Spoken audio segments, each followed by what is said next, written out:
What is up, wrestling fans? Welcome to episode number 412 of the Smark Out Moment Smack Talk podcast, Hot Tags of the Week, where I, your host as always, Tony Mango, will be telling you all the things that I want to talk about in my breakdown of the current events, the rumors, the news, the gossip, and everything else that is going on in the world of professional wrestling over the past few days that I feel like chatting about. Gotta say, though, you might be able to hear it from the little throat lozenge that I just moved around in my mouth. Not really feeling too chatty. I got a really sore throat right now. So hopefully that's not going to be all that bad later on this week when we go into our main event, which is going to be the mailbag. But at the very least for these hot tags, I'm going to try to keep it a little short. Thankfully, there's not a whole lot of hot tags to talk about. So this is going to be one of those shorter episodes. I apologize if you want a much, much longer one. We'll try to maybe balance that out a little bit later on this week or do something special. I don't know. Maybe we'll figure something out. It depends on how I'm feeling and everything. So how you all doing? Hopefully you're all doing okay. Let me know how you are in the comments below. And by that rationale, you should be doing the same thing with what you're thinking about these hot tags. So as usual, if you are on the audio-only platforms, you're following us through Stitcher or iTunes or Spotify or something like that, which, by the way, if you're doing that, definitely let me know because I'm curious where you're listening to this. Are you listening on Anchor or are you listening on Stitcher or iTunes or, what different ones are out there? Somehow, whether you tweet at me or something like that, just, let me know. I'm really kind of curious. I don't have all the metrics for all that stuff, but I do know that you can't leave comments on those different platforms, so by all means leave a star rating and hop on over to the YouTube channel, because over there you should be subscribing if you haven't done that already, and you should like the video, and you should drop a comment below and tell us what you think about these things. Also, ring that stupid little bell that they have. For some reason, they always want to, that's one of those necessity kind of things when it comes to the algorithm, and that way you get the notifications at the very least. That's another thing. Anyway, some of the plugs out of the way. We'll do some more of them later on. By anybody who's listened to this a million times, you already know all the plugs anyway, so I'm sure you're just kind of like, move on with it. Start talking about New Japan. Well, that's one of the stories. New Japan Pro Wrestling has announced that they have started a new US-based subsidiary, and that is going to be called, funny enough, New Japan Pro Wrestling of America. Really novel name.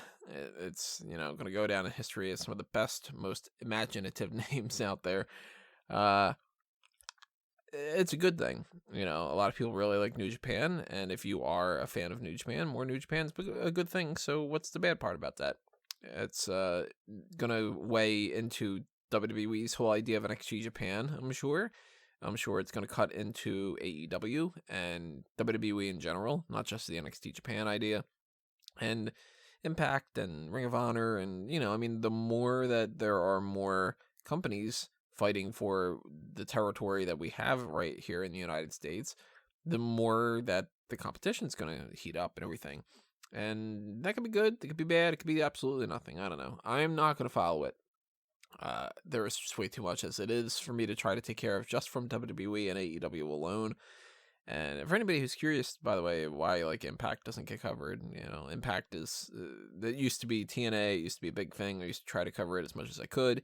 I actually tried over this past weekend to give Impact another shot. I tried to watch Bound for Glory, and within 5 minutes of what I had seen, there was a bunch of people I could not really get into, like Cody Deaner.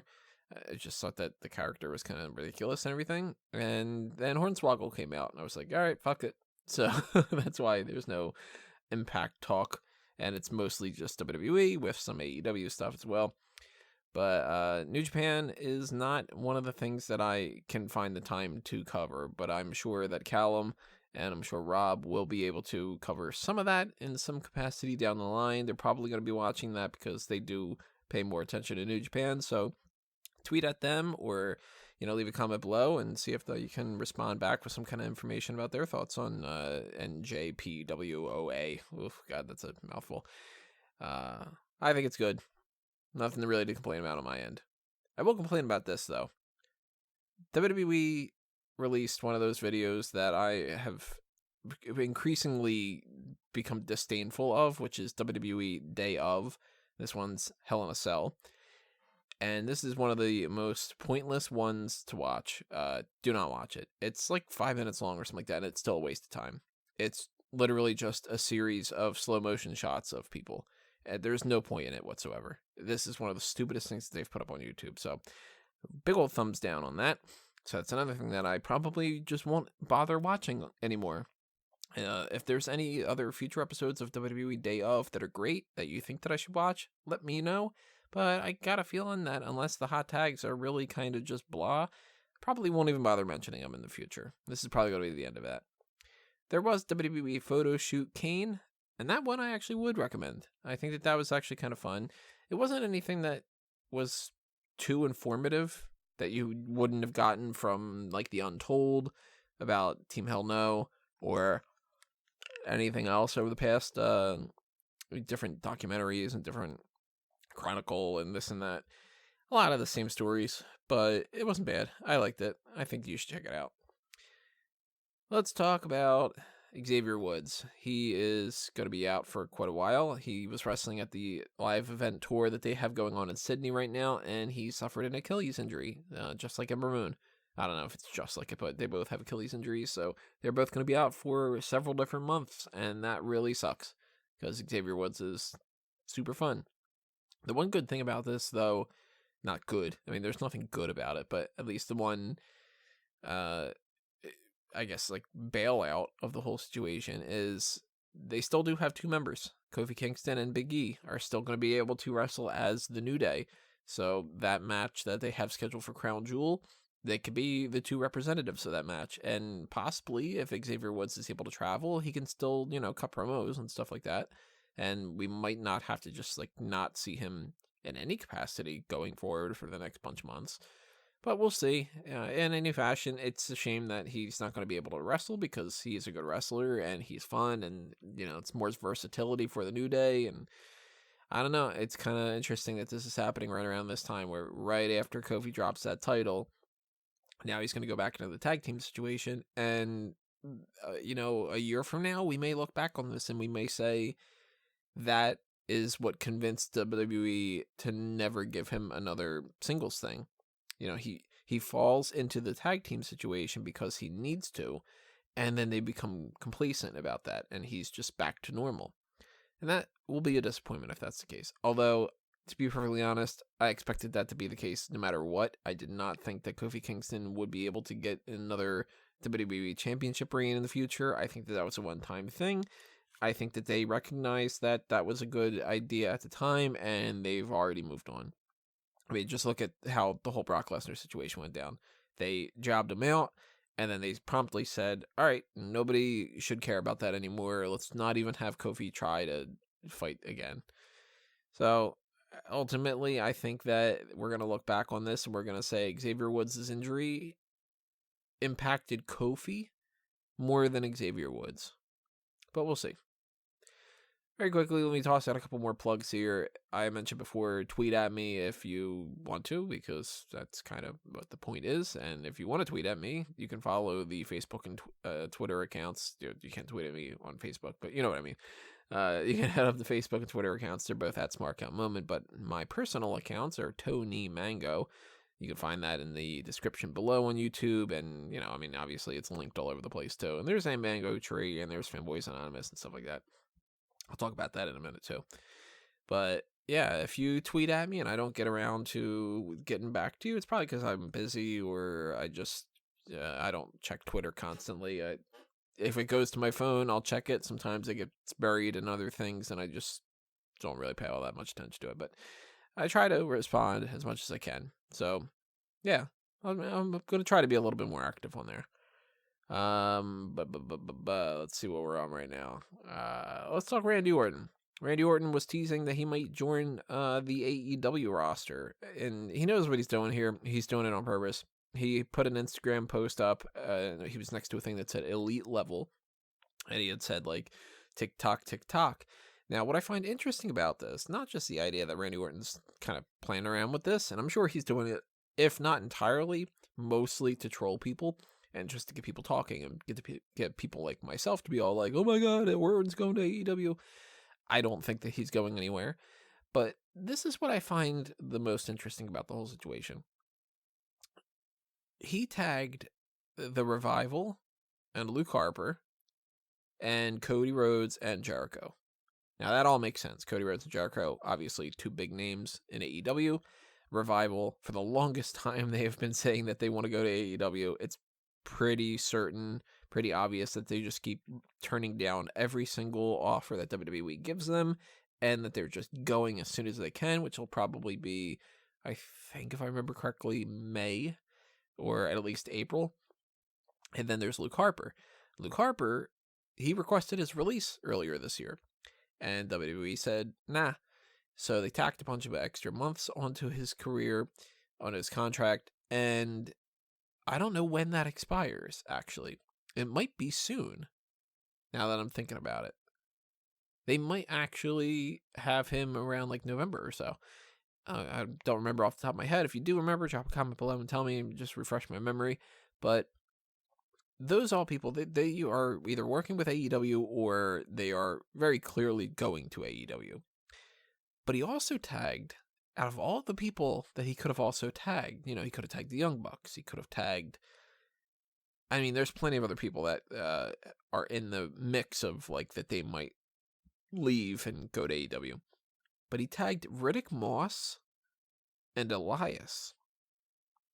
Now, this is very curious because Riddick Moss is in NXT, and he hasn't been doing much. He's part of the Outliers group, which, if you don't know what that is Robert Strauss, or Robert Stone, or as you might know him more because he's more popular for it, Robbie E. from TNA and from Impact.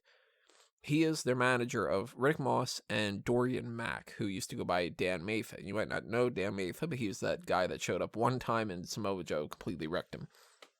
So Moss has a spot right now, and he has it in NXT. Yet maybe he, behind the scenes, is one of those people that's like, I want to go to AEW.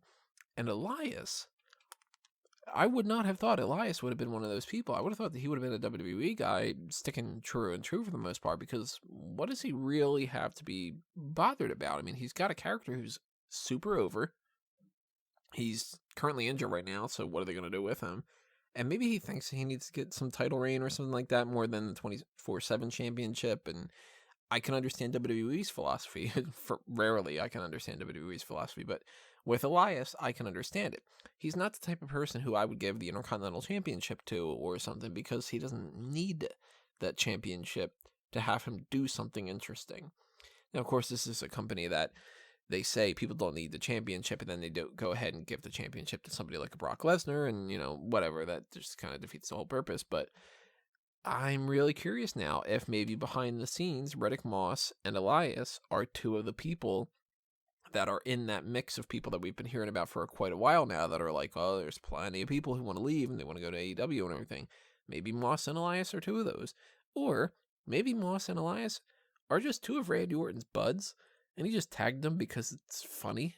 Orton does do a lot of things on social media that's just to make himself laugh. And I think that that's hilarious because, being an asshole is fun. So I think that that's very interesting. And if we hear from, a year from now or 2 years from now or whatever it is, that Riddick Moss has left WWE or Elias has left, and that they go to AEW and they start, obviously they're going to use different names, but that would be very, very interesting. And we might look back on this and go, wow, Orton was calling the shot a little bit there. So, I don't know, something to keep your minds sharp about. Another thing to keep your mind about is our Patreon, because if you want to keep me sane and keep my mind sharp, that's a good way to motivate me.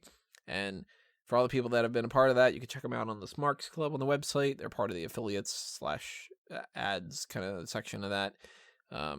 But we have a typical Patreon setup. The way that a lot of people have Patreons, they have like exclusive access to such and such.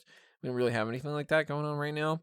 So there's no like, I'll send you a signed copy of my album. I don't have an album, you know what I mean?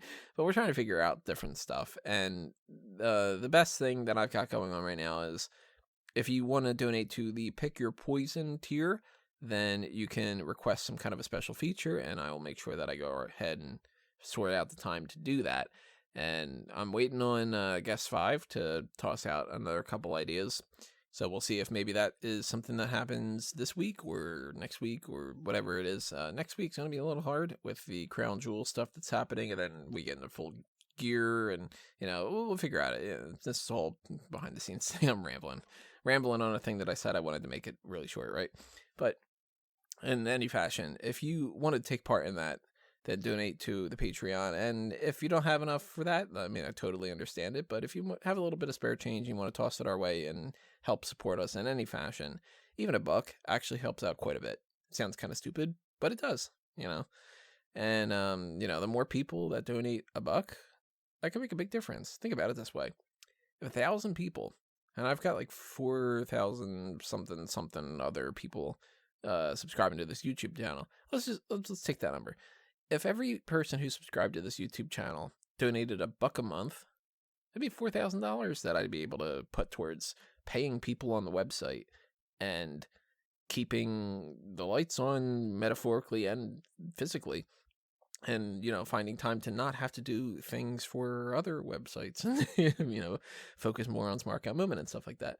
And the same thing goes for the Fanboys Anonymous sides of things. Now, Fanboys is my website for geek culture stuff, and I typically do mostly movie content on there, like movie reviews, and I just recently put up a thing of predicting the plot for Terminator Dark Future, or Dark Fate. I'm getting the name of the movie wrong because the movie's going to be so freaking terrible. But I saw Zombieland recently, and Zombieland Double Tap, I should say. So put up a Making the Grade review on that thing, and I'd love to do more podcasts where I'm discussing these things with other people and stuff. And if you want me to do more for Fanboys, you want me to do some Pokemon content, for instance, like that. And I've been telling you this for quite a while. It's been like over a year, I think, that I've been like just whittling away at this. But one idea that I wanted to do for the video game section is to fix the problems, so to speak, of Generation 1 of Pokemon. So red, yellow, and blue, green technically.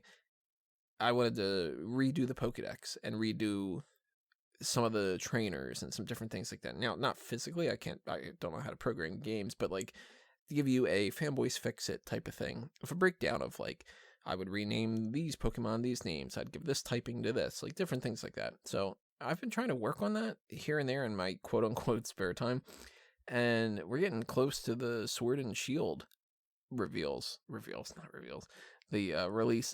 So I'd love to get that up around that time, and who knows if I'm going to be able to. But if you donate $1 towards the Patreon or something like that, then I'll know that there's support there, and I will kick myself into gear, and I'll do more work for that. So if you want more stuff about TV shows or comic books or some different things like that, check out fanboysanonymous.com. Subscribe to all that stuff. Follow the Facebook, follow the Twitter. Leave comments on the pages, just cycle things through. Keep things going. Keep me interested, And there's the merchandise shop. Fuck it, I'll just talk about that. So I do have one more hot tag to get to us. This isn't the end of the show, but as far as the other plugs, merchandise, this is the other thing. The TeePublic and the Redbubble shops. There's one for Fanboys, there's one for Smark Out Moment, and there's one for A Mango Tees. For all three, for TeePublic and Redbubble.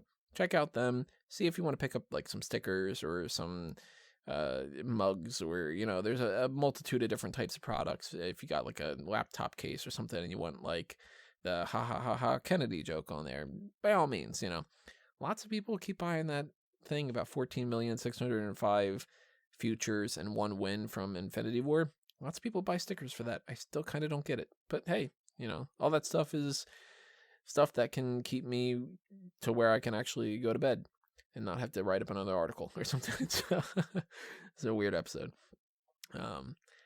So before my throat bothers me too much, I want to get something off my chest. I want to talk about my thoughts on Monday Night Raw. Monday Night Raw really sucked. This isn't the worst episode I've ever seen, or something like that. I mean, they've done worse, and they've had worse segments than anything that was on this show. But this is one of the most consistently bad shows that I can remember them doing. I don't think that there was anything that was done on this episode that was good.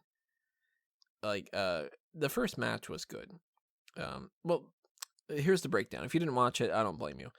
They start off the show, and it's Ric Flair. he is cutting a promo. He is, being Ric Flair. So take that for what you will. And he eventually, after a few minutes, he says the final team member for Team Flair is going to be, and out comes Drew McIntyre. He basically says, I'm going to show you what I'm going to do at Crown Jewel. So he has a match with Ricochet, good match, and he beats Ricochet by pinfall. I still hate the Claymore finisher, but whatever, that's another whole story for another day. But perfectly fine. All right, we're off to a decent start. Then they go to commercial, they go to video package, they go to interviews, they get lots of filler, lots and lots of filler. This goes on for like 15, 20 minutes or something like that. Aleister Black beats a no-name jobber from the local area. Jason Reynolds is his name. Technically, of course, he's not a no-name, but who knows Jason Reynolds? Nobody cares. Nobody thinks that he's going to beat Aleister Black. It's just a waste. Then Rusev is on the King's Court, and they're doing this stupid thing with Lana still, where she's fucking Bobby Lashley.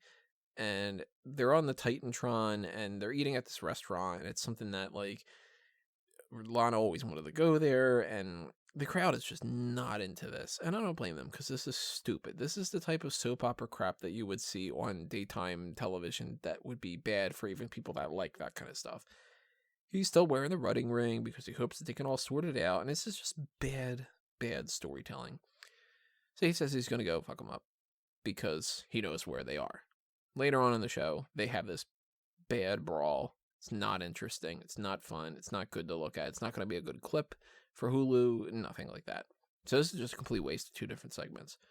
Andrade has a match with Sin Cara because everybody knows Sin Cara's return is going to be a big deal, right? Of course not. Sin Cara has not been a big deal for years. So everybody's just kind of waiting for Andrade to win. And of course he wins. We get a whole thing with Humberto Carrillo. He's going to be a champion someday and whatever. Sure he will. And there's more stuff with the Street Profits. And there's more backstage stuff. And there's more vignettes. And there's more whatever. It's just more filler crap. R-Truth loses the 24/7 title to Sunil Singh after being distracted by Samir Singh. That was kind of fun, but there's nothing to it. So, I guess like the era of the 24/7 championship being interesting and them trying something new is now they just go, I don't know, put it on this guy. And then they just do the roll up. So this isn't anything good. Viking Raiders beat Hawkins and Ryder. As if anybody thought that Hawkins and Ryder would have been able to win that match. I like them, but no, not a chance. Rey Mysterio really struggles to get through this promo. He's just, all he needed to say was, the WWE Universe, oh my god, now I'm struggling over it, of course. The WWE Universe has been giving me a lot of support. I want to thank you for all of that. You guys are like my family, and you know who else is like my family? Cain Velasquez. And I can't wait to see Cain Velasquez beat Brock Lesnar for the championship at Crown Jewel. There you go. I made it that quick, and that easy, and I even screwed it up. But that takes like 5 minutes. Paul Heyman comes onto the Titantron. He basically says, nah, that takes a while. Shelton Benjamin comes out, talks some trash, talk about how Brock Lesnar's his buddy, and he's slapping Ray around. Cain Velasquez comes out. Mr. Superman is going to save the day, and it's really awkward. He's picking up Benjamin and kind of lightly pushing him down and then giving him some punches and stuff, and it just looks really stupid. So Seth Rollins is going to have a match with Carrillo, because Carrillo was like, I want to be a better champion than Seth Rollins. And they have a match, and it's a match. Whatever. It's not going to make Carrillo turn into the next big hot ticket, R-Truth tries to win the 24/7 championship back, and at this point, I'm sitting there thinking to myself, we haven't even had a single women's match. Now, apparently, this is because they were on the Sydney tour. Why they didn't have anything on the side of, like, even a promo with, like, Becky Lynch that was, like, pre-taped or something, I have no idea, and I think this is just very strange. But whatever, And then we get our main event. Now, our main event is supposed to be the Street Profits and a mystery partner that they've been building up all night and that they've advertised well in advance against the 3 members of the OC. And we go to the commercial break. And it turns out, nope, we're getting a regular tag team match. We're getting Street Profits versus Carl Anderson and Luke Gallows. Haha, I told you, got you, type of bullshit. And they keep talking about how, well, they didn't have a mystery partner or whatever. Doesn't matter, because AJ Styles is not in the match. So this whole numbers game thing is pointless, because he's not actually involved. And they didn't tell a good enough story of him being ringside and interfering enough in the match or something for this to be something that matters, nor was there any stakes involved in this. So it's not like they needed to win this match. It was the most basic tag team setup scenario that they do at like an 8:30 or something. This is not a main event. And I'm going to negate myself later on because I still have to tell the story that these guys, the Street Profits, are the MVPs of Monday Night Raw because they're still the best thing that happened on Monday Night Raw for the most part, other than, I guess, potentially Drew McIntyre. I don't know. But they wait until 10:58, and then Kevin Owens comes out, and he starts attacking AJ Styles. And for some reason, I don't know why they're feuding. And then that's the end of the thing. Oh, he was the tag team partner. Okay, why the fuck didn't he come out? Why didn't we have the 6-man tag? There's no reason for him not to have come out. He didn't get attacked backstage. He doesn't have a problem with the Street Profits. The Street Profits should have had at least any other type of partner, because why didn't they have Cedric Alexander come out? Why didn't EC3 come out? Or, anybody else? There's tons of people on the roster. Anybody else could have come out. But of course, logic doesn't apply to WWE, so who the fuck cares? So our main event was a regular tag team match that if you would have advertised it in advance, nobody would have been all that super surprised about.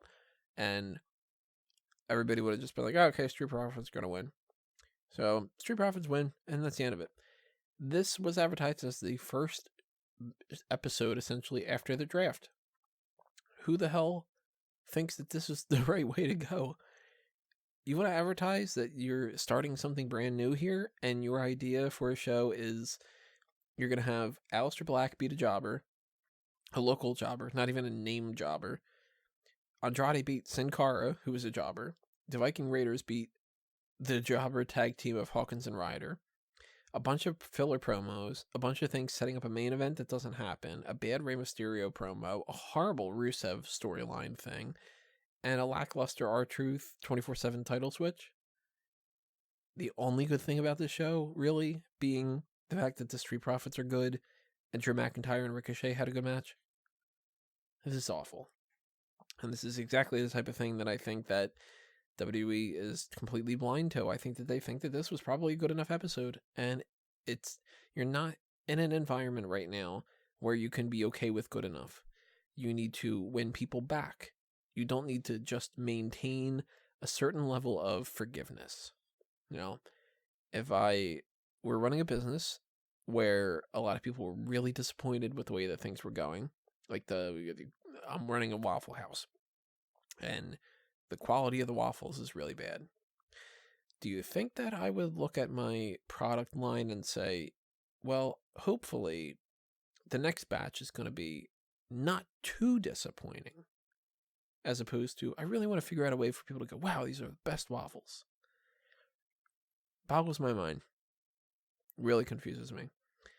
And I hope that this isn't the start of a bad week of wrestling, because if later on this week, before NXT happens, if we got some other stuff that's like, I don't know, AEW Dark, and I watch that and it ends up being great, and then the next thing I watch is NXT and it's crap, and then I watch the Dynamite show and it ends up being better, and then I watch NXT UK and it's crap, and then I watch SmackDown and 205 Live and they're crap.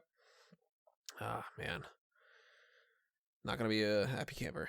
But, I don't know. I just kind of wanted to rant about that a little bit because it's getting on my nerves. It's really getting on my nerves. And I think that the more that people speak up about that, the more that maybe WWE will finally get that hint. And I don't know. I don't know if anybody's listening. But I know that you guys are listening. And I appreciate that a whole lot. So, thank you for listening to this episode. By all means, of course, drop a comment below. Tell me what you think. And I'm going to round out this very strange episode of the hot tags. The feel of this episode's all over the place. I'm tired and I'm not feeling all that great.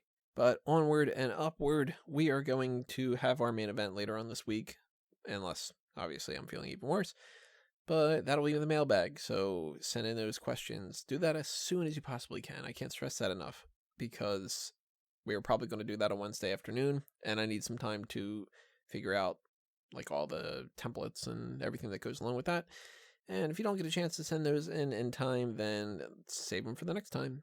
And stay tuned just in case we end up having anything else that happens later on this week. You'll be aware of it if you subscribe to the YouTube channel, if you ring that bell for the notifications, if you follow the Facebook and Twitter accounts, if you subscribe to the RSS feed on smark.moment.com, and if you just pay attention, you'll figure it out.